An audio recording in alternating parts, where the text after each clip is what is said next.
Inutu Mudzalira. Sibwino Kumawanyoza makolo ayi. Mutifunse ena ife, ngakhale pano tili akuluakulu, koma timawalirira be makolo athu.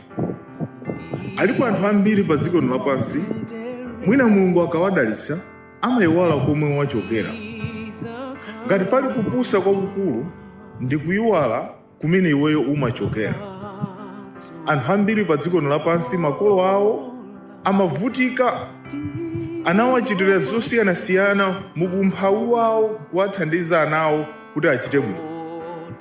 Koma lero mene tikunena pano, alipo makolo ena alibe pogona, alibe chakudya, pamene anawo akungosangalala ndi ndalama kumalo kumene iwo ali, kali muzintchito kali mabanja mwawo, koma akuwayiwala.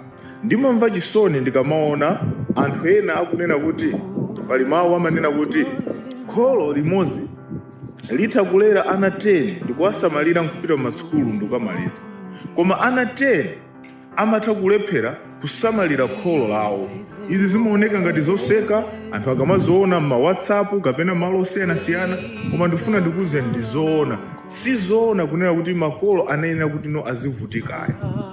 Ena ife lero timafika, ikamafika nthawi imene akuti kuli Mother's Day, kapena kuli tsiku lokondwerera abambo, timalakalaka makolo athu anakakhalapo, koma lero lipalibe ayi. Pamene makolo anu ali ndi moyo, chonde yesesani kuwasamalira.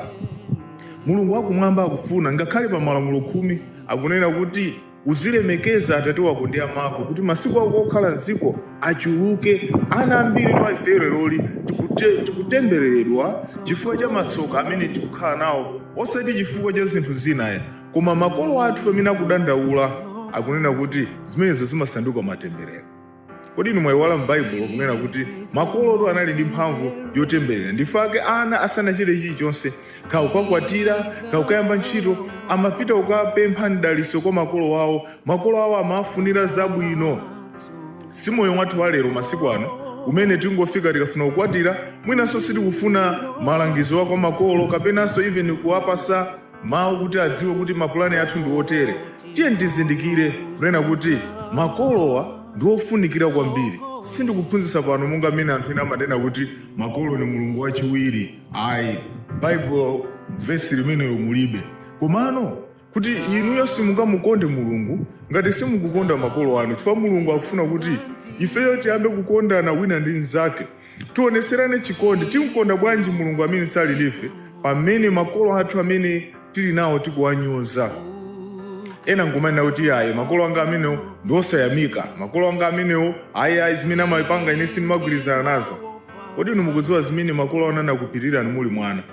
Ena ayi inu ngakhale kuti mpite ku sukulu mumachita kukwapulidwa, makolo anu amachita kulimbana nanu.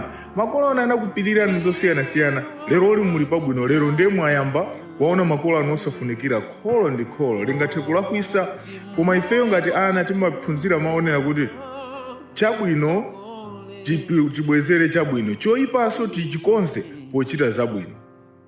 Chotero ngati ifeyo sitingagonjese choyipa pochita choyipa, imeneyo ni njira ya Satana. Njira ya Mulungu akufuna kunena kuti ifeyo tisabwezere choyipa ayi. Tiye tiwaonesere chikondi. Nthawi zina tu makolo mwina kuganiza kwawo kumaoneka kusaganiza bwino chifukwa chakukula kuti maganizo awo mwina kuyiwala kapena zinthu zina zangosokonekera mumutima. Tiwamvesese, anagwira ntchito yayikulu kutilera ifeyo.